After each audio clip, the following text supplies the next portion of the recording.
नमस्कार, मिशन राजस्थान में आप सभी का स्वागत है। मिशन राजस्थान कार्यक्रम के जरिए हम ऐसे मुद्दों पर बातचीत करते हैं जिनसे राजस्थान की तस्वीर और तकदीर दोनों बदल सकती है। और कार्यक्रम में एक्सपर्ट से बातचीत करते हैं, जानते हैं कि सरकार इस दिशा में क्या कुछ कर रही है और क्या कदम उठाने जा रही है। इससे पहले के कार्यक्रम में हमने बात की थी वैकल्पिक ऊर्जा की, और आज हम कार्यक्रम में बात करेंगे इलेक्ट्रिक व्हीकल्स की। इलेक्ट्रिक व्हीकल्स को एक बढ़ते पोल्यूशन को देखते हुए इसे विकल्प के रूप में देखा जा रहा है, क्योंकि जिस तरह से प्रदूषण बढ़ रहा है, पेट्रोल डीजल के दाम बढ़ रहे हैं और संसाधन भी सीमित है। ऐसे में इलेक्ट्रिक व्हीकल बड़ा गेम चेंजर साबित हो सकते हैं अगर सरकार अपनी पॉलिसी को सही से लागू करे। हमारे साथ कार्यक्रम में एक्सपर्ट के रूप में आज मौजूद है पूर्व परिवहन आयुक्त और हाल ही में जयपुर नगर निगम ग्रेटर के आयुक्त महेंद्र सोनी जी, आपका स्वागत है। हमारे साथ वर्तमान परिवहन आयुक्त के स्वामी जी मौजूद हैं, आपका भी बहुत बहुत स्वागत है सर। और हमारे साथ रिको के प्रबंध निदेशक नकाते शिव प्रसाद भी हैं। सर, आपका बहुत बहुत स्वागत। तीनों एक्सपर्ट से हम बातचीत करेंगे, जानेंगे सरकार इलेक्ट्रिक व्हीकल के क्षेत्र में क्या कुछ पॉलिसी को लागू कर रही है और आगे भविष्य में लोगों की जो रुझान इस ओर बढ़े, इस दिशा में क्या कुछ कदम उठाए जा रहे हैं। सर, बहुत बहुत स्वागत है। सर, मेरा सवाल है, इलेक्ट्रिक व्हीकल को विकल्प के रूप में नहीं देखा जा रहा है। इलेक्ट्रिक व्हीकल्स को लेकर कई तरह की भ्रांतियाँ भी है। लोग अभी तक जिस तरह से सरकार ने पॉलिसी लागू की, उसके बावजूद भी लोगों को जो रुझान है वो कम देखने को मिल रहा है। क्या कारण है इसका? इलेक्ट्रिक व्हीकल पॉलिसी एक्सपर्ट की मदद से, बहुत सारे स्टेक होल्डर से कंसल्टेशन करके और लंबे समय पे गवर्नमेंट लेवल में विचार करके बनाई गई है। मैं आपको यहाँ ये बताना चाहता हूँ कि यद्यपि पॉलिसी अभी हाल ही में 1 सितंबर से लागू की गई है, क्योंकि ये उच्चतम स्तर तक और कैबिनेट तक जाती है, पॉलिसी का ये प्रोसीजर है, लेकिन बहुत सारी छूट जो है, वो रिबेट्स हैं या कंसेशन है, वो पॉलिसी से पहले से ही दिए जा रहे हैं। स्टेट ने अपने भूमिका को निभाया है। अब मैं इन कंसेशन की अगर बात करूं तो राजस्थान में वर्ष 2000 से, आप आश्चर्य करेंगे कि इतना पहले से यहाँ पे इलेक्ट्रिक व्हीकल्स पे कोई रोड टैक्स नहीं है। इतने लंबे समय से कोई भी रोड टैक्स इलेक्ट्रिक व्हीकल पे नहीं है। फिर भारत सरकार का जो एक गाइडलाइन था, उसके तहत यहाँ पे इलेक्ट्रिक व्हीकल पे परमिट की भी ज़रूरत नहीं है। इसके अलावा गत 2 सालों से सरकार जो है SGST पुनर्भरण, इलेक्ट्रिक व्हीकल पे 5% कुल मिला के GST होता है, जिसमें से आधा हिस्सा यानी 2.5% स्टेट का हिस्सा, जिसे SGST बोलते हैं, वो चाहे वो 4 व्हीलर व्हीकल हो चाहे कैसा भी हो, इलेक्ट्रिक व्हीकल है तो उस पर SGST का जो है रीइंबर्समेंट बेसिस पे छूट है। ये अपने आप में काफ़ी बड़ी छूट है। अगर आप व्हीकल की कॉस्ट के हिसाब से 2.5% निकालते हैं तो काफ़ी बड़ी छूट हो जाती है। उसके अलावा 2 व्हीलर और 3 व्हीलर पे बैटरी कैपेसिटी के अनुसार अपफ्रंट जो है ग्रांट्स, जो 2 व्हीलर पे मैक्सिमम 10,000 तक है और 3 व्हीलर पे 20,000 तक है। इस तरह की छूटें तो पहले से ही, पॉलिसी लागू होने से पहले से ही दी जा रही है। उसके अलावा पॉलिसी में बहुत सारी नई छूटें दी गई है। पर आप सही कह रहे हैं कि इसका एडॉप्शन का जो रेट है वो काफ़ी कम है, और मैं ये कहूँ कि 4 व्हील सेक्टर में तो ये बहुत ही लगभग नगण्य है आज भी। हमारे 2 व्हीलर्स में इसका ठीक, जितने भी राजस्थान में अभी इलेक्ट्रिक व्हीकल्स हैं, मैं बता दूं कि करीब 58% तो 2 व्हीलर्स में ही एडॉप्शन है, और करीब 40% जो है वो 3 व्हीलर में है। लेकिन 4 व्हीलर की बात करें तो बमुश्किल 1-2% ही अभी भी है। तो कुछ कारण है, कारणों के बारे में इसी डिबेट में हम बात करेंगे। अगर 4 व्हीलर की बात करें तो सबसे पहली चीज़ तो है व्हीकल की कॉस्ट जो है, सामान्यतः अगर आप पेट्रोल या डीजल जैसे रेगुलर फ्यूल के व्हीकल उसी स्पेसिफिकेशन के लेते हैं तो उसकी कीमत करीब 6-7 लाख रुपए कम आती है।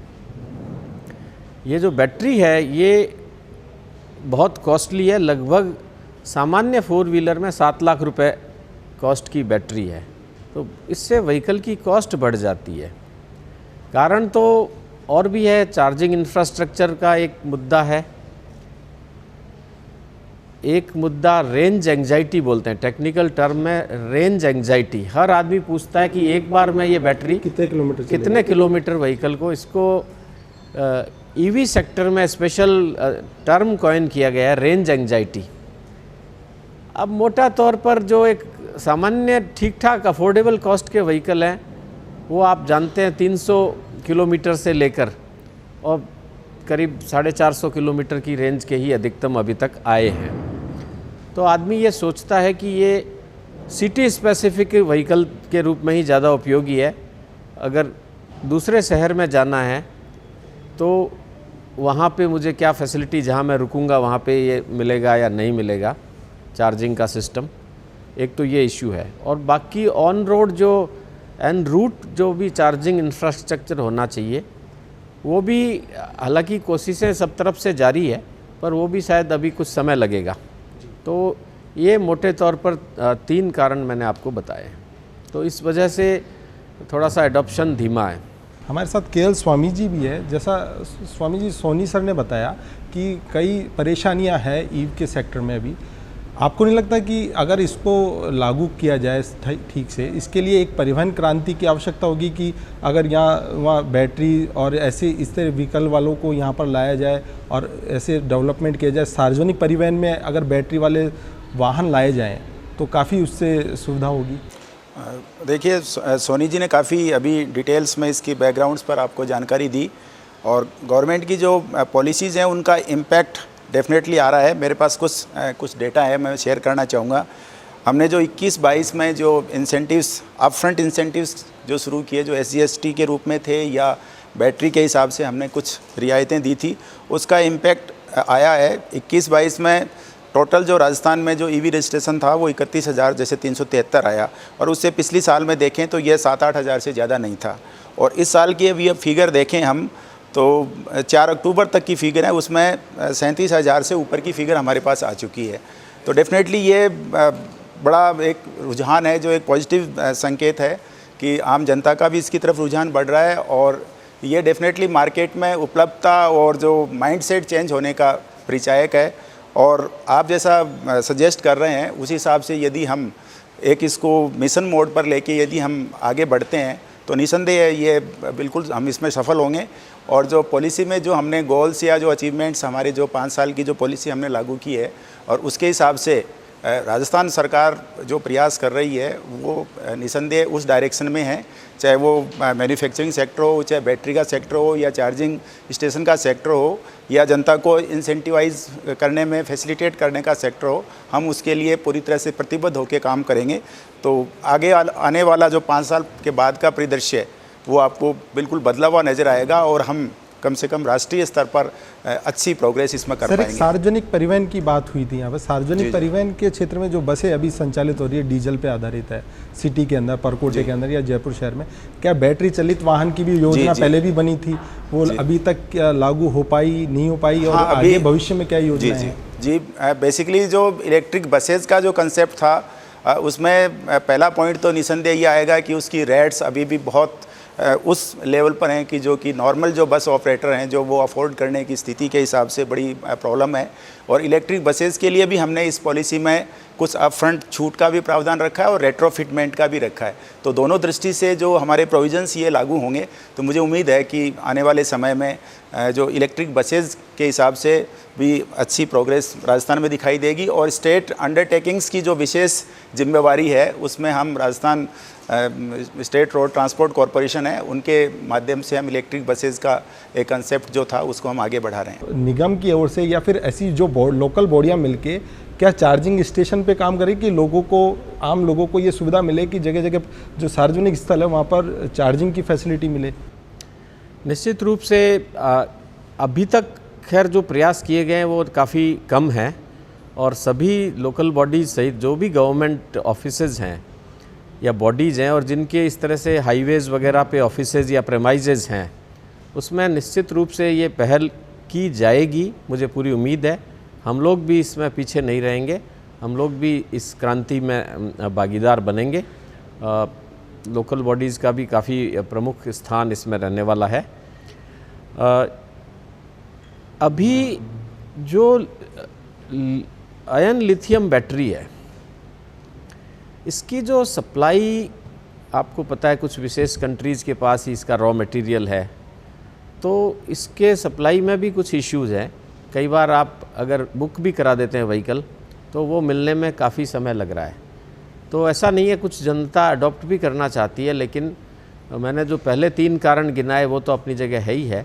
एक व्हीकल की सप्लाई भी कुछ दिनों से कोविड के पश्चात से काफ़ी इसमें स्थितियाँ, तो भारत सरकार ने एक एडवांस केमिकल सेल का एक चैलेंज लॉन्च किया था और हर राज्य को इसमें कुछ अपने आप और इंसेंटिव इंफ्रास्ट्रक्चर क्रिएट करके और बैटरी उत्पादन इंडिया में हो सके, इसके लिए भी काफ़ी छूट वगैरह के प्रोविज़न फेम 1 और फेम 2 में किए गए हैं। प्रोडक्शन PLI एक स्कीम है, प्रोडक्शन लिंक्ड इंसेंटिव, जो भारत सरकार की फेम 2 से जुड़ी हुई है।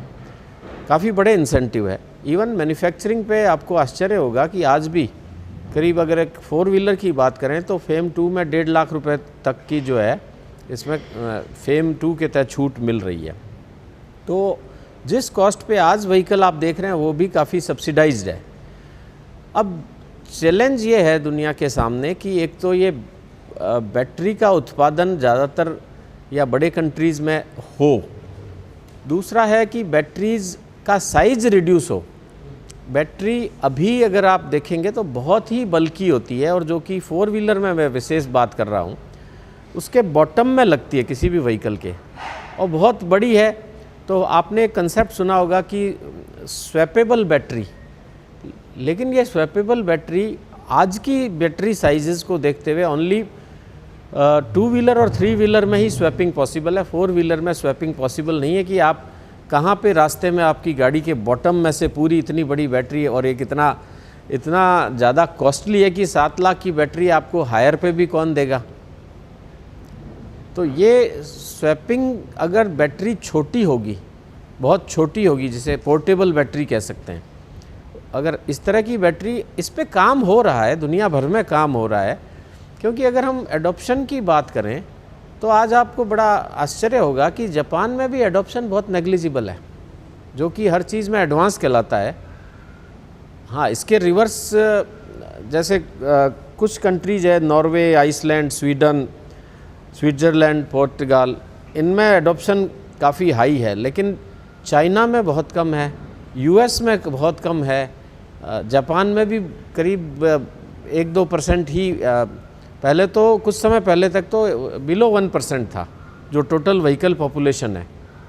आज भी कोई बहुत ज़्यादा अचानक बढ़ा नहीं है। हाइड्रोजन सेल टेक्नोलॉजी पे भी काम हो रहा है। तो अभी ये फेज़ देखिए एनवायरनमेंट की दृष्टि से आवश्यक तो है, लेकिन ये फेज़ भी काफ़ी ट्रांसफॉर्मेशन से गुजर रहा है।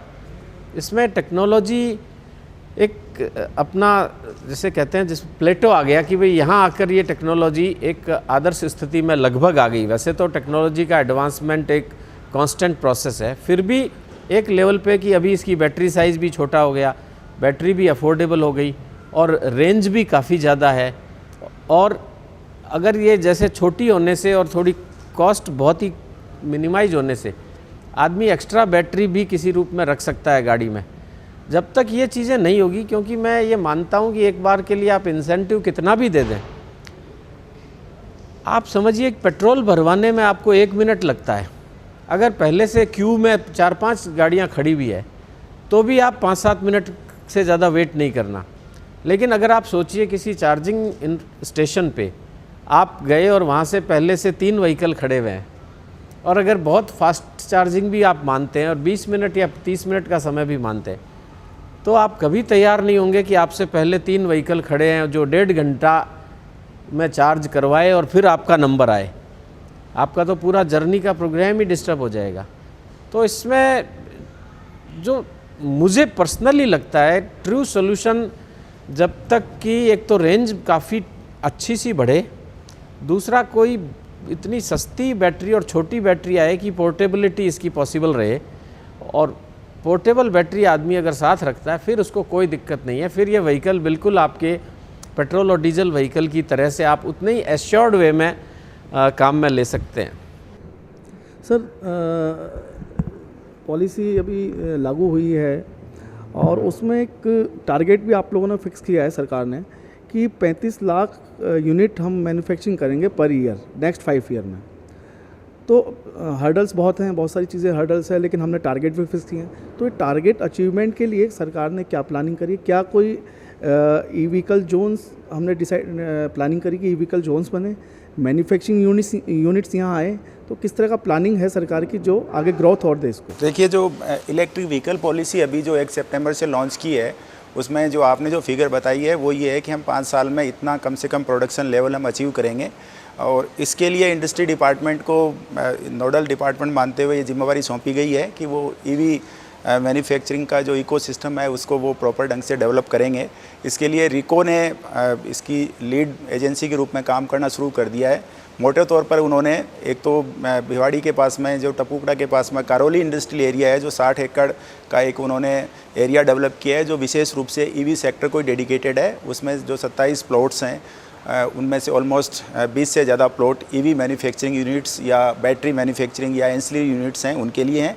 इसी प्रकार सलारपुर, वो भी भिवाड़ी इंडस्ट्रियल एरिया में है, उसमें भी एक जो थ्रस्ट एरिया है, जो ऑटोमोबाइल जोन है, उसमें थ्रस्ट सेक्टर के रूप में उन्होंने इलेक्ट्रिक व्हीकल मैन्युफैक्चरिंग सेक्टर को लिया है, और उसमें काफ़ी बड़े संख्या में प्लॉट्स हैं।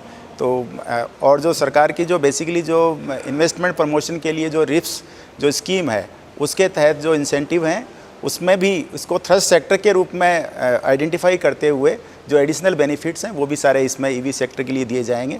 तो हम उम्मीद करते हैं कि राजस्थान में आने वाला जो 5 साल का हमारा पॉलिसी पीरियड है, उसमें इलेक्ट्रिक मैन्युफैक्चरिंग की बड़ी यूनिट्स आएंगी यहाँ पर, और असेंबलिंग का काम भी बड़ा अच्छा होगा, और उसके तहत हम ये अचीव कर पाएंगे। एक बिज़नेस के पर्पज़ से बात करें, इलेक्ट्रिक व्हीकल तो एक कंज्यूमर हो गया जो उसको यूज़ कर रहे हैं। हम दूसरी तरफ देखें चार्जिंग स्टेशंस, जो चार्जिंग स्टेशन आज की अगर वो PSUs को तो सेंट्रल गवर्नमेंट 70% सब्सिडी दे रही है, लेकिन अगर मैं कॉमन मैन अगर उसको चार्जिंग स्टेशन लगाना चाहे तो उसके लिए बहुत कॉस्टली है। अभी भी कोई सब्सिडाइज किसी तरह की कोई सब्सिडी नहीं है। तो क्या कोई प्लान है जिससे कि एज ए बिज़नेस भी वो उसको आगे डेवलप कर पाए? और एक समस्या हो रही है, जब कॉस्टिंग ज़्यादा है, उसको सब्सिडाइज नहीं है, तो वो उसको चार्जिंग स्टेशन नहीं लगा पाता, उस चक्कर में ई व्हीकल्स को भी प्रमोशन नहीं हो पाता। देखिए, जो चार्जिंग स्टेशंस का इशू है, उसमें हम मानते हैं कि एक तो जो conventional energy based charging station होंगे, दूसरे renewable energy based charging station होंगे।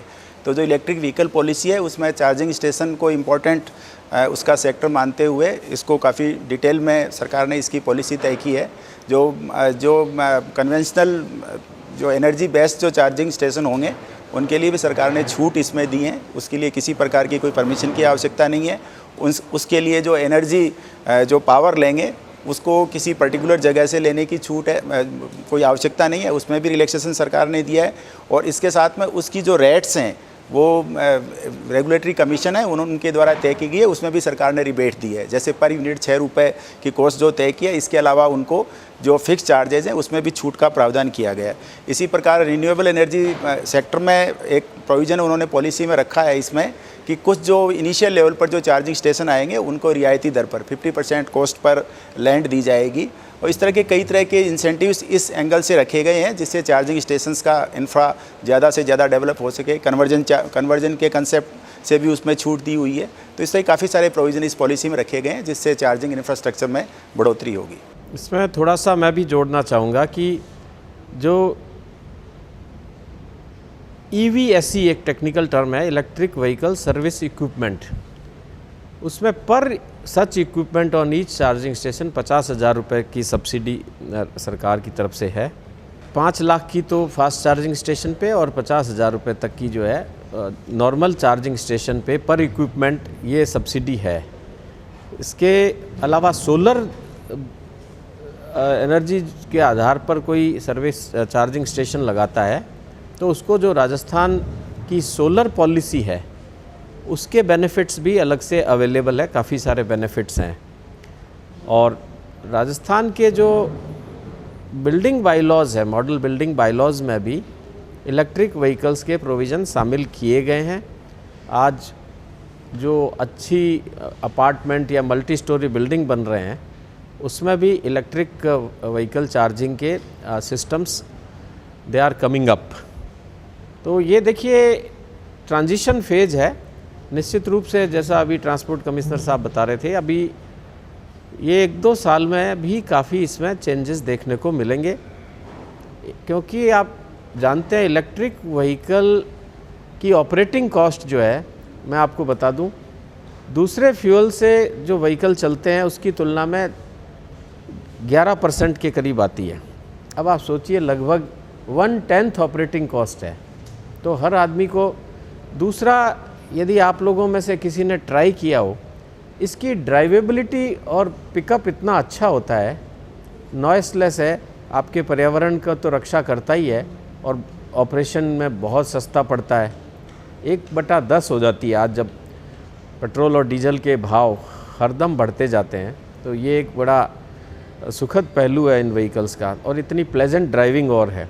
तो एडॉप्शन तो इसका निश्चित ही होना है। अब सारे सेक्टर में काम हो रहा है।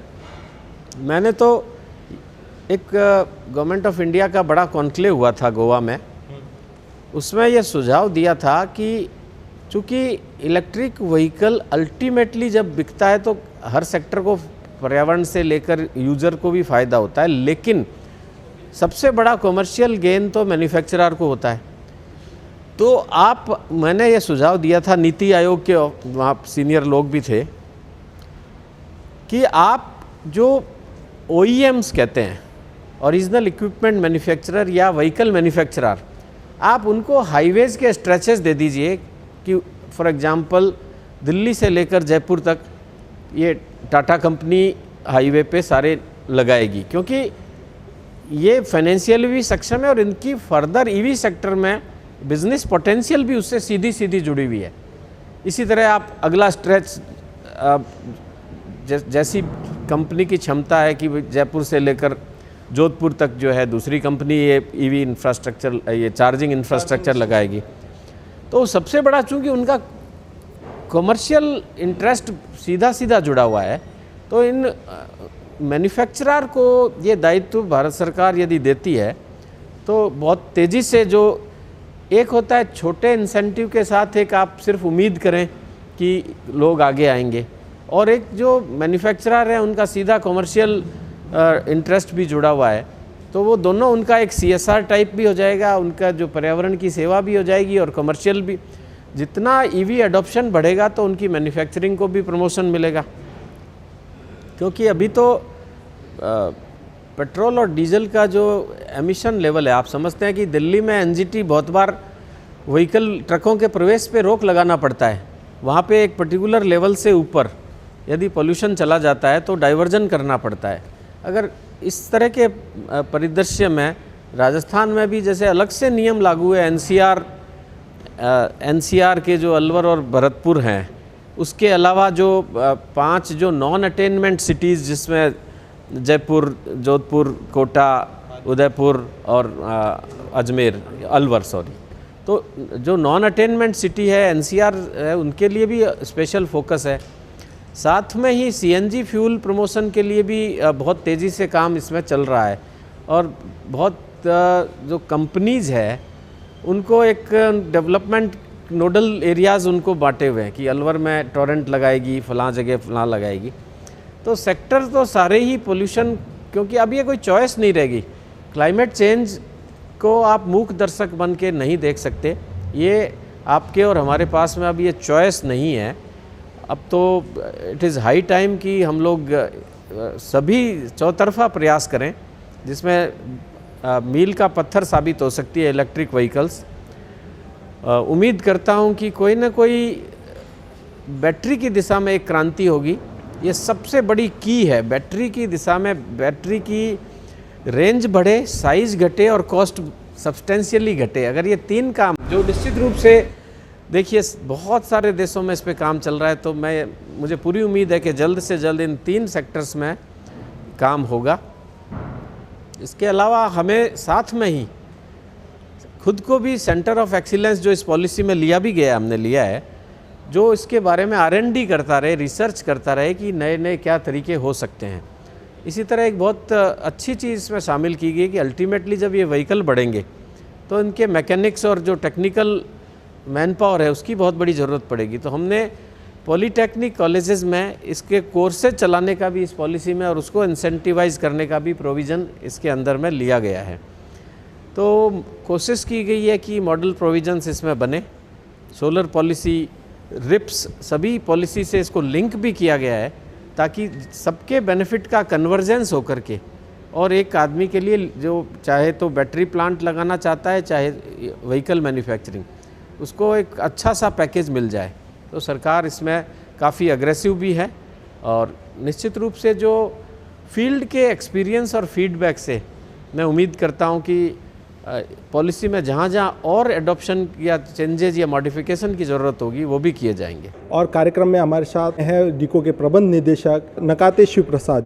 सर, हम बात कर रहे हैं इलेक्ट्रॉनिक व्हीकल के क्षेत्र में। सोनी सर और स्वामी सर से बातचीत हुई तो कई मुद्दों पर बातचीत हुई, मगर एक सबसे बड़ी मुद्दा जो आ रहा है कि राजस्थान में इलेक्ट्रिक व्हीकल के क्षेत्र में जो पॉलिसी बनाई गई थी कि यहाँ पर आकर उनको बसाया जाएगा और फैक्ट्रियाँ लगेगी, तो उस क्षेत्र में सरकार की क्या पॉलिसी है, क्या कितने हम आगे बढ़े हैं?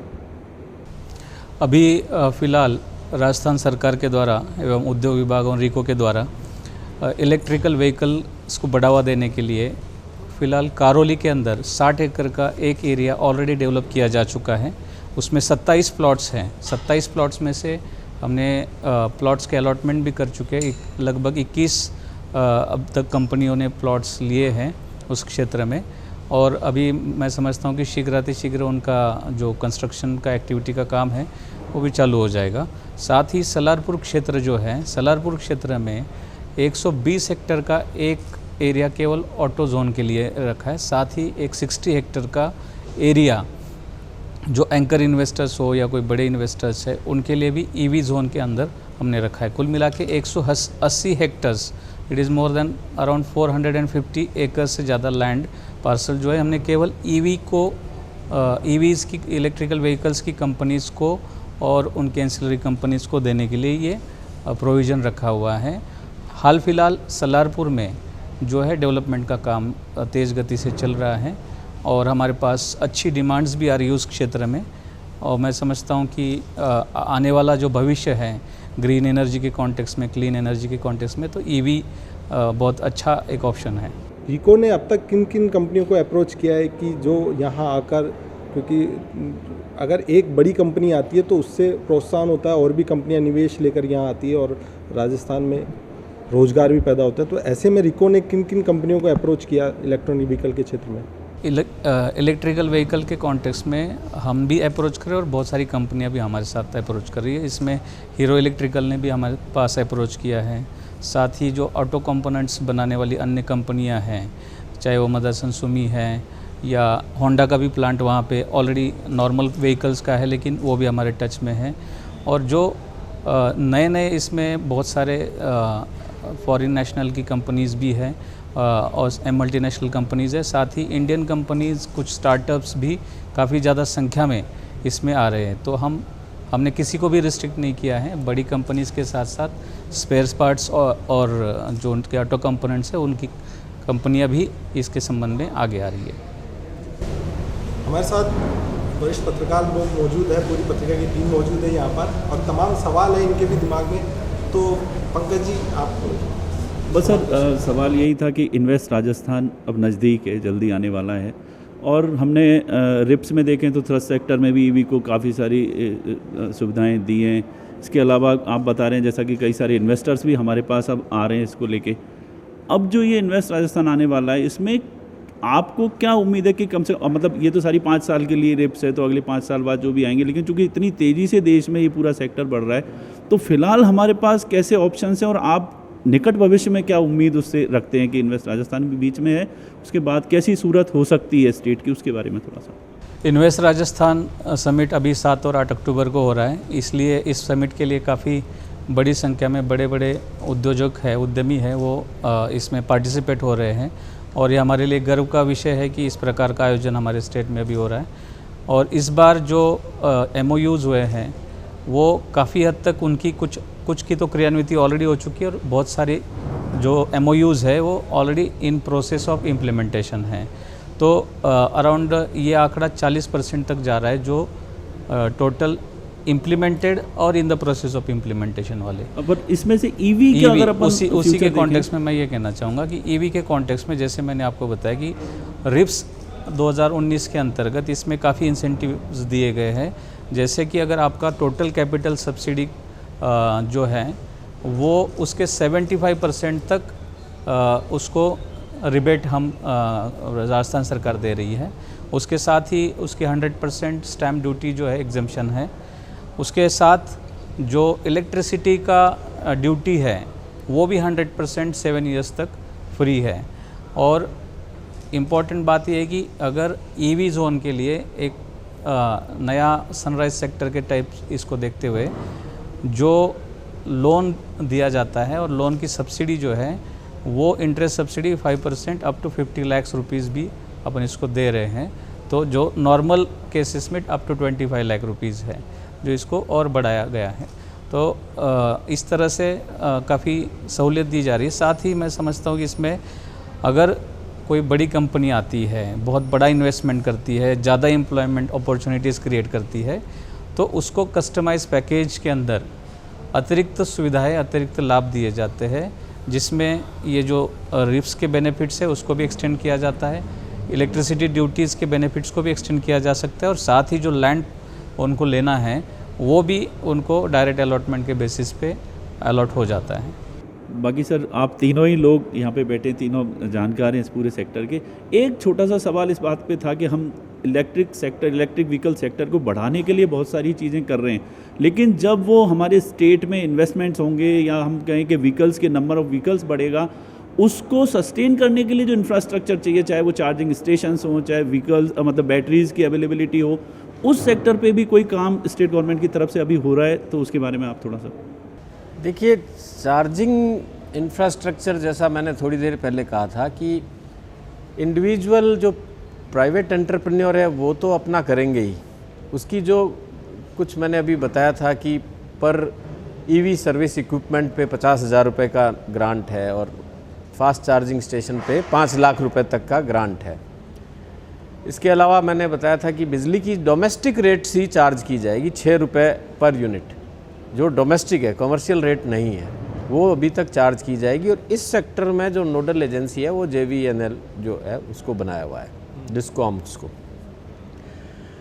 मॉडल बाईलॉ जो बिल्डिंग परमिशंस के हैं उसमें भी इसके प्रोविजंस करे जा रहे हैं। फिर भी मैं उम्मीद करता हूं कि कहीं ना कहीं जो OEMs हैं, जो मैन्युफैक्चरर है, उनको हाईवे के कॉरिडोर्स अलॉट किए जाएंगे कि तभी जाकर, क्योंकि मैंने पहले भी जोर दे के कहा है कि वो फाइनली कमर्शियल बेनिफिट तो उनसे सीधा लिंक है। तो अगर ये सेक्टर ग्रो करता है तो जो मैन्युफैक्चरर है उनको फ़ायदा होगा। तो उनको आज कुछ कंपोनेंट CSR का मान सकते हैं, कुछ एनवायरमेंटल सर्विस मान सकते हैं, कुछ अपना कमर्शियल प्रोस्पेक्ट मान सकते हैं। लेकिन जैसे उनको दिल्ली से जयपुर एक कंपनी को दिया जाए, जयपुर से जोधपुर एक कंपनी को दिया जाए, वहाँ से उदयपुर एक कंपनी को दिया जाए, तो ये बड़ा तेज़ी से आएगा। बाकी गवर्नमेंट के ऑफिसेज़ वगैरह जहाँ भी ये लैंड अवेलेबल हैं, उनकी प्रमाइजेज है ऐसी लोकेशन हाईवेज़ वगैरह पे, वो भी जैसे ही इसमें थोड़ा सा देखिए, ये व्हाट कम्स फर्स्ट, मुर्गा या अंडा, वो वाली सिचुएशन है। व्हीकल बढ़ेंगे तो इसमें commercial viability for the entrepreneur, छोटे स्टार्टअप भी इसमें आएंगे। लेकिन आज कोई सोचता है कि पता नहीं कितने से व्हीकल चार्जिंग के लिए मेरे पास आएंगे, तो कमर्शियली वायबल है या नहीं है। इसमें मैं जब ट्रांसपोर्ट में था तो बहुत सारे NRIs जो है इस तरह के कुछ संपर्क में थे। आगे भी वो ये चीज़ें अनफोल्ड होगी, वो लोग भी इसमें इंटरेस्टेड हैं। अब थोड़ा सा डाउटेलिंग के इश्यूज आते हैं कि लैंड कहाँ पे मिलेगी, किस रेट पे मिलेगी, उस एरिया या वो जहाँ लोकेशन पे अवेलेबल है वो एक तरह से अच्छा लोकेशन इस वांटेज पोजीशन मानी जाए या नहीं मानी जाए। पर सभी लोग इस सिचुएशन से बिल्कुल वाकिफ़ हैं और मेरे ख्याल से ये एक होलिस्टिक अप्रोच, जैसा अभी आपने सुना, पॉलिसी ने एक तरीके से कंज्यूमर इंसेंटिव, जो यूज़र इंसेंटिव के लिए पॉलिसी काफ़ी आई है, इसी तरह से जो मैन्युफैक्चरर है या इक्विपमेंट मैन्युफैक्चरर है उनके इंसेंटिव के लिए ये पॉलिसी में कुछ प्रोविजंस हैं। इसी तरह से इकोसिस्टम का पार्ट है जो कैपेसिटी बिल्डिंग है, जो पॉलिटेक्निक कॉलेज में कोर्सेज़ हैं। तो अल्टीमेटली जब 1/10 कॉस्ट ऑफ ऑपरेशन आएगी तो लोगों को इसकी तरफ जाना, और जो पोल्यूशन, जब इसमें बहुत अच्छा आपका एनवायरमेंटल आपकी सेवाएं हैं और सस्ता विकल्प है, ड्राइवेबिलिटी बहुत अच्छी है, तो निश्चित रूप से कोई कारण नहीं है कि ये आगे ना आए।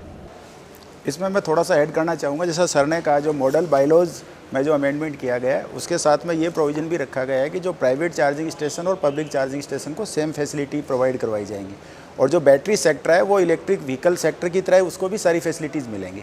तो ये सेक्टर सारे इंटीग्रेटेड हैं, इनमें कोई डिफरेंशिएट इस इलेक्ट्रिक व्हीकल पॉलिसी में नहीं किया गया, और उसी तरह से थ्रस्ट एरिया के रूप में ही इनको माना गया है। और ये परमिट फ्री सेक्टर है, charging station, there is no permit, licence और any permission required except vehicles में भी लैंड यूज जो लोकल बॉडी का है वो डिनोट सही हो, बाकी कुछ भी परमिशन की ज़रूरत नहीं। इसमें एडिशन में एक और चीज़ मैं कहना चाहूँगा, बैटरीज़ का बहुत इंपॉर्टेंट एस्पेक्ट है, और बैटरीज़ की जितनी भी कंपनियां हैं इस दिशा में काफ़ी तेज़ गति से कदम उठा रही है।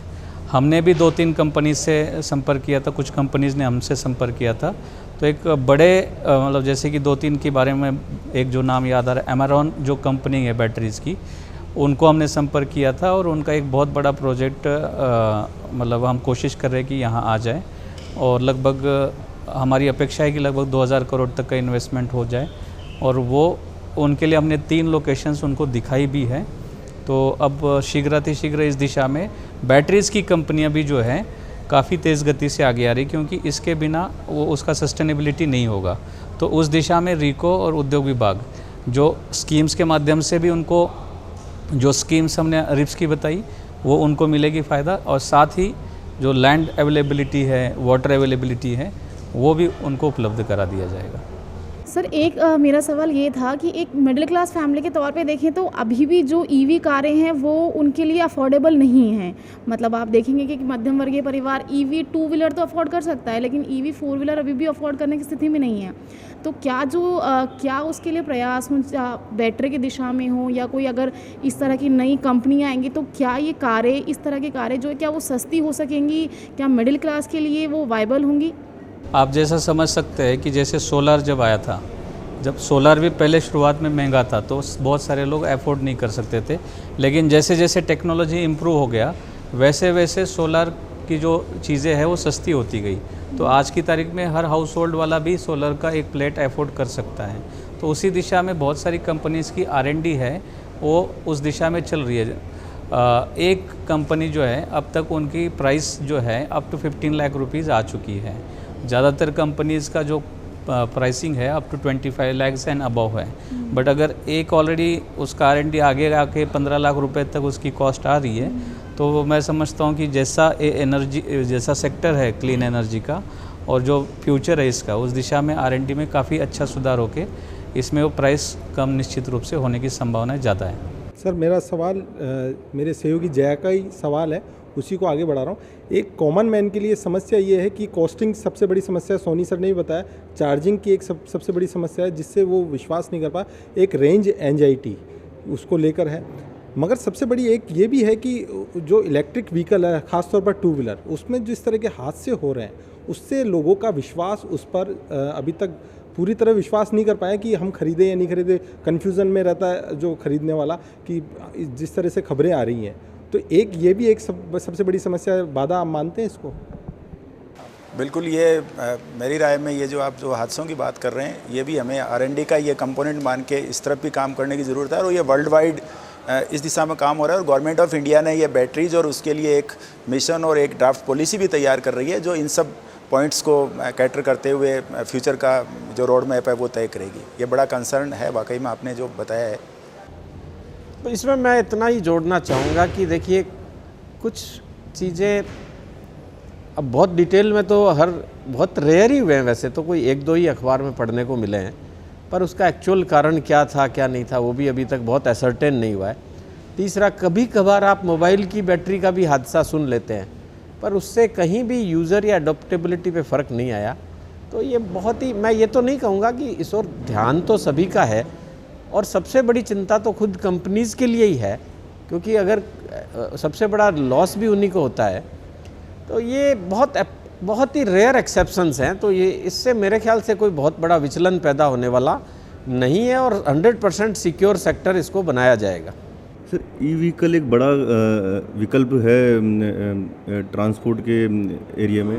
हम पिछले कुछ सालों के दौरान देखें तो लगातार सरकार भी इसमें कई तरीके की सब्सिडीज़ दे रही है इस क्षेत्र को बढ़ावा देने के लिए।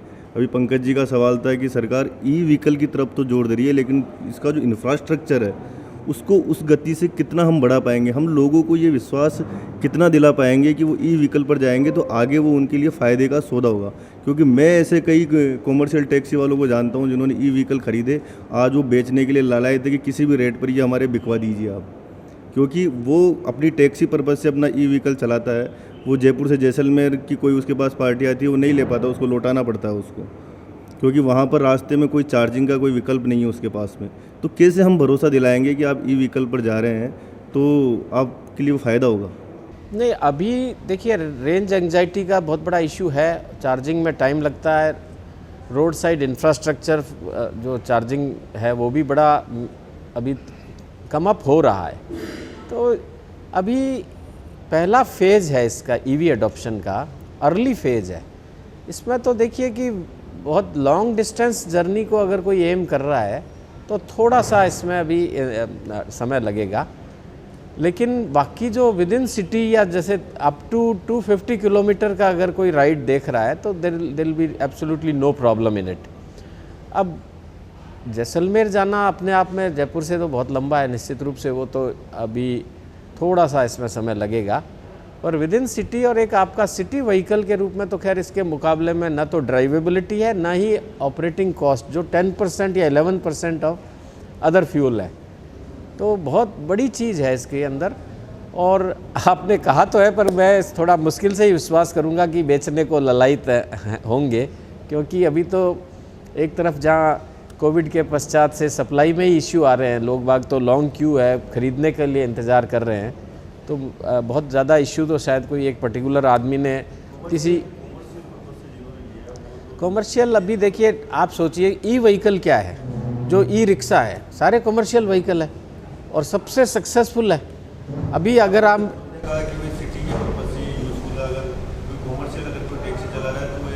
मैं एक उदाहरण दे रहा हूँ, कमर्शियल में विद इन सिटी बहुत अच्छा है, कमर्शियल में अगर आप इंटर सिटी ट्रैवल को देख रहे हैं तो थोड़ा सा समय, बाकी वो भी बहुत जल्दी चीज़ें। देखिए भारत सरकार की फेम 1 और फेम 2 वो भी बहुत अग्रेसिवली इसको एड्रेस कर रही है। एक PLI स्कीम है, प्रोडक्शन लिंक्ड इंसेंटिव स्कीम है, एक एडवांस्ड केमिकल सेल यानी कि जो बैटरी का R&D और उसके साथ में स्टेट्स के बीच एक चैलेंज, कंपटीशन चैलेंज का एक ऑफिशियल स्ट्रक्चर भारत सरकार ने भी इसमें तैयार किया है कि कौन सा स्टेट ज़्यादा इसमें ACC मैन्युफैक्चरर को अट्रैक्ट कर पाता है। तो बहुत तेज़ी से इसके अंदर सभी लेवल पे काम तो चल रहा है, और ऑपरेटिंग कॉस्ट, एनवायरमेंटल फ्रेंडलीनेस और ड्राइविंग प्लेजर, ये तीनों इसको निश्चित रूप से आगे ले जाएंगी, इसमें कोई संदेह नहीं है। तो सर अभी जैसे आपने कहा इंटर सिटी और इंट्रा सिटी दोनों तरह की बात करी है, तो जो गोल्डन ट्रायंगल है जिसमें हम फेम 2 में भी काम चल रहा है गोल्डन ट्रायंगल, तो क्या आज की स्थिति में उस 250 किलोमीटर की जर्नी आसानी से एक बैटरी पे संभव है? गोल्डन ट्रायंगल की बात कर रहे हैं जहाँ पे इस प्रोजेक्ट को हमने भारत सरकार ने इसको लिया है, इस पर राजस्थान गवर्नमेंट भी काम कर रही है और रील भी काम कर रही है। तो क्या पॉसिबिलिटी है कि मैं अगर गाड़ी लेके जाऊँ तो 250 किलोमीटर आराम से पहुँच जाऊँ? हाँ, निश्चित रूप से जो 250 किलोमीटर तो मेरे ख्याल से जो भी लोवेस्ट क्लेम वाली कार भी है वो इतना तो जा ही रही है। हालांकि क्लेम 300 प्लस का रहता है, पर सेफली वी कैन प्रिज्यूम कि 250 किलोमीटर तो इसके अंदर है ही है। और देखिए अभी हम बात कर रहे हैं एडॉप्शन, अभी हम सेक्टर स्पेसिफिक पे आ गए हैं कि ओनली कि वो कमर्शियल पर्पज़ हो, इंटर सिटी हो। अभी तो हम अगर विद इन सिटी के लिए भी अगर सोच पाते हैं, अर्बन ट्रांसपोर्ट के पर्पज़ से भी सोच पाते हैं और इसमें एडॉप्शन बढ़ता है, तो भी एक फेज़ में हम सक्सेसफुल माने जाएंगे। वो नेक्स्ट फेज है, निश्चित रूप से वो भी within 2 years I think there will be revolutionary changes so far as the availability of charging infrastructure, और इवन बड़े रिवॉल्यूशन बहुत जल्दी आने वाला है बैटरी की साइज, कॉस्ट और उसकी रेंज के बारे में भी। बहुत पॉजिटिव डेवलपमेंट, पूरी दुनिया इसमें लगी हुई है, सारे देश अपने अपने तरीके से रिसर्च में लगे हैं, बहुत कुछ पढ़ते भी हैं, सुनते भी हैं। तो इसमें R&D भी बहुत तेज़ गति से, क्योंकि जैसा अभी आपको बताया था फ्यूचर लाइज विद दिस, ये तो फ्यूचर का है। हर आदमी को, अब तो मैंने थोड़ी देर पहले कहा था कि क्लाइमेट चेंज और कार्बन फुटप्रिंट ये कोई अब हमारे पास चॉइस का विषय नहीं रहा कि इसको we can ignore any more. Global भी है, आपको पता है कितनी सारी चीज़ों में कार्बन क्रेडिट्स मिलता है। हमारे लिए ये सब्जेक्ट ही हो सकता है बहुत नया हो, पर कार्बन क्रेडिट्स भी इंस्टीट्यूशन को, संस्थाओं को मिलता है और उसका बहुत सारे बेनिफिट्स हैं। हालांकि हम लोग बहुत ज़्यादा एक्सपर्ट उसमें आमजन नहीं है, तो ये तो अब चॉइस का विषय नहीं है। ग्लोबल वार्मिंग के बाद के परिदृश्य में सभी कंट्री ने ये रिजॉल्व किया है कि हम लोग जो है क्लीनर फ्यूल, ग्रीनर फ्यूल को बिल्कुल आत्मसात करेंगे। आप देखिए आज अब मैं अगर बात करूं नॉर्वे की, 74% ईवी एडॉप्शन है, 74%। तो वहाँ बाकी चीज़ें साइकिल पे है, तो दूसरे जो आपके मेन स्ट्रीम फ्यूल डीजल और पेट्रोल है, इस पे तो बहुत कम चीज़ें, या तो बाइसिकल है या फिर इलेक्ट्रिक व्हीकल है। आप सोचिए, तो अब हमें भी, सिटीज़न को भी साथ में इसमें अवेयर होकर के देखिए, कोई भी खाली सप्लाई ड्रिवन एक चीज़ नहीं हो सकती, अल्टीमेटली डिमांड ड्रिवन ही होना पड़ेगा चीज़ों को। जब डिमांड होगी तो manufacturer will be forced to provide even infrastructure. आज व्हीकल है, डिमांड है, तो आप सोचिए पेट्रोल पंप लगाने के लिए कितने लोग लगे हुए रहते हैं, कितनी कंपनीज आगे आई है। तो ये जो चार्जिंग इंफ्रास्ट्रक्चर जैसे ही थोड़ा सा प्रॉफिटेबल होने की ओर होगा, इसमें बहुत तेज़ी से क्रांति आएगी। और बाकी इसमें लीड तो मैन्युफैक्चरर, व्हीकल मैन्युफैक्चरर को लेना चाहिए, लेना पड़ेगा। जो ईवी अडॉप्शन में क्या हम कहीं ना कहीं दूसरे राज्यों से पीछे रह गए हैं? सार्वजनिक परिवहन की बात करें तो मतलब निजी सेक्टर में तो काफ़ी कारें भी आ रही हैं, 2 व्हीलर्स भी आ रहे हैं, मगर सार्वजनिक परिवहन में देखें तो कई सारे शहर हैं जहाँ पे इलेक्ट्रिक बसें चल रही हैं, सरकार ने चला रखी हैं, अपने स्तर पर चला रखी हैं। हम क्यों सार्वजनिक परिवहन में उस चीज़ को इंट्रोड्यूस अभी तक सर नहीं कर पाए? और एक उसमें ये और था कि जो प्रदूषण की बात करें, तो प्रदूषण में एक बहुत बड़ा कारण है हमारी जो बसेस चल रही हैं वो, क्योंकि उनकी हालत बिल्कुल अच्छी नहीं है। तो वो कब तक संभव हो पाएगा, कैसे संभव हो पाएगा? देखिए, सार्वजनिक परिवहन में मैंने पहले आपको रेखांकित किया, हमारा जो स्टेट रोडवेज है वो इस दिशा में काम कर रहा है, बहुत जल्दी अच्छे रिजल्ट्स आएंगे। JCTSL के द्वारा भी इस दिशा में काम शुरू किया गया है और उनकी भी मुझे उम्मीद है कि बहुत जल्दी बसेज हैं वो सार्वजनिक सेक्टर में ये आएंगी। और इलेक्ट्रिक बसेज की, अब चूँकि राजस्थान में जो अभी जो इलेक्ट्रिक व्हीकल का अडोप्शन है वो 2 व्हीलर से शुरू होकर 3 व्हीलर से अब 4 व्हीलर पर पहुंचा है, फिर बसेज की तरफ भी जा रहा है। तो बहुत जल्दी जो प्राइवेट सेक्टर के जो ऑपरेटर्स हैं वो भी इलेक्ट्रिक बसेज की तरफ से जाएंगे, ऐसी उम्मीद है। और चूँकि इसके साथ में जुड़ा हुआ सेक्टर, जैसा कि अभी इससे पहला सवाल जो था कि इंफ्रास्ट्रक्चर नहीं है चार्जिंग का, और दूसरा इससे जुड़ा हुआ सवाल ये है कि EV व्हीकल की अडोप्शन ज़्यादा नहीं है। EV व्हीकल्स ज़्यादा होंगे तो चार्जिंग सेक्टर में जो काम करेंगे उनके लिए वो वायबल होगा और उससे वो ज़्यादा से ज़्यादा चार्जिंग स्टेशन आएंगे। और अब चूँकि EV व्हीकल को सर्वाइव करने के लिए चार्जिंग स्टेशन चाहिए, तो दोनों इस तरह से इंटरलिंक सेक्टर हैं और उनमें इनिशियल लेवल पर थोड़ी दिक्कत रहती है। बाद में जैसा सोनी साहब ने अभी कहा कि जैसे डीजल पेट्रोल पंप के लिए आज किसी को कहने की आवश्यकता नहीं पड़ती है, जहाँ भी मौका लगता है वहाँ ऑटोमेटिक अपने आप ही डीजल पेट्रोल पंप आ जाता है। तो एक ऐसा टाइम भी आएगा कि EV चार्जिंग स्टेशन है उसके लिए भी इतनी मारामारी रहेगी कि कहीं जगह ही उपलब्ध नहीं मिलेगी। तो ये चीज़ें दोनों आपस में जुड़ी हुई हैं। अभी ज़्यादा गाड़ियाँ नहीं है तो ज़्यादा चार्जिंग स्टेशन नहीं है, ज़्यादा चार्जिंग स्टेशन नहीं है, इसका भी एक इम्पैक्ट ये है कि लोग EV की तरफ नहीं जा रहे हैं। तो ये दोनों इंटर रिलेटेड चीज़ें हैं और इससे यदि ये प्रॉब्लम अपनी सॉल्व होती है तो ये पब्लिक सेक्टर की जो बसें हैं, पब्लिक ट्रांसपोर्ट का जो सिस्टम है, ये भी EV पर डेफिनेटली जाएगा। इसके लिए इन्वेस्टमेंट करना कोई प्रॉब्लम नहीं है, लेकिन इस सेक्टर में चार्जिंग का सेक्टर और व्हीकल का, दोनों का सेक्टर साथ साथ ग्रो करेगा, उसके साथ में अच्छे रिजल्ट्स आएंगे इसमें। इलेक्ट्रिक व्हीकल को लेकर तमाम तरह की योजनाएं, मगर इसको विकल्प के रूप में भी देखा जा रहा है। सोनी सर से जानना चाहेंगे कि क्या ये अंतिम विकल्प के रूप में देखा जा रहा है कि इलेक्ट्रिक व्हीकल आएंगे और पर्यावरण प्रदूषण रुक जाएगा, क्योंकि लिथियम और कोबाल्ट के जो संसाधन है वो भी सीमित है। देखिए, टेक्नोलॉजी के क्षेत्र में कभी भी कोई अंतिम पड़ाव नहीं होता है।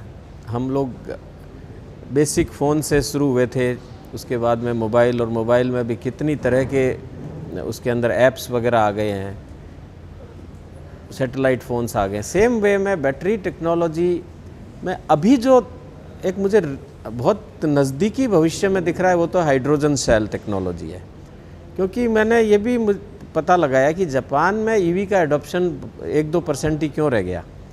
तो जापान वालों ने, चूँकि वो टेक्नोलॉजी के जायंट रहे हैं, they had decided to skip this EV thing. इसको एक बार के लिए उन्होंने बाईपास करना का तय किया है और सीधा हाइड्रोजन सेल के व्हीकल ही अडॉप्ट करने का उनका एक मंतव्य है। उसके आगे फिर बैटरी का साइज़ किस केमिकल कंपोनेंट से बहुत छोटा हो जाएगा, कॉस्ट अफोर्डेबल हो जाएगा, बहुत ही लॉन्ग रेंज इसकी अवेलेबल हो जाएगी एक सिंगल चार्ज में, पता नहीं। जैसे आप पावर सेक्टर में देख रहे हैं कि हाइडल पावर, फिर थर्मल पावर और फिर यूरेनियम इज़ फाइनली, तो इस क्षेत्र में भी हो सकता है कोई पैरेलल जो है इस तरह का एक ब्रेक थ्रू मिले, जिसमें कि बहुत लंबी रेंज भी हो, बहुत लो कॉस्ट भी हो, बहुत छोटी सी, एक होता है ना पोर्टेबल, जैसे पोर्टेबल बैटरी बहुत छोटी विद कैरिंग कन्वीनियंस। तो नहीं, बिल्कुल ये पड़ाव अंतिम तो नहीं है, ये तो निश्चित मानिए। भारत में इलेक्ट्रिक व्हीकल का कारोबार अभी नवजात बच्चे की तरह है। समय के साथ जैसे जैसे ये बड़ा होगा वैसे वैसे सुविधाओं में भी विस्तार होगा और लोगों का रुझान भी बढ़ेगा। उम्मीद यही की जा रही है कि जिस तरह से केंद्र और राज्य सरकार की ने पॉलिसी बनाकर इसको बढ़ाने पर फोकस किया है, उससे उम्मीद है कि हिंदुस्तान में यानी कि भारत में धीरे धीरे इलेक्ट्रिक व्हीकल का कारोबार बढ़ेगा, लोग भी इसकी ओर आकर्षित होंगे। लेकिन वो जो विकल्प हैं और जो कई सवाल हैं उन पर काम किया जाना बहुत ज़रूरी है। उम्मीद है कि सरकारें और रिसर्च टीम इस पर काम कर रही है, तो आपको भी और हमको भी ये देखने को मिलेगा सड़कों पर पेट्रोल और डीजल की जगह अब इलेक्ट्रिक व्हीकल देखने को मिलेंगे। फिलहाल मिशन राजस्थान में मुझे और मेरी टीम को दीजिए इजाज़त। नमस्कार।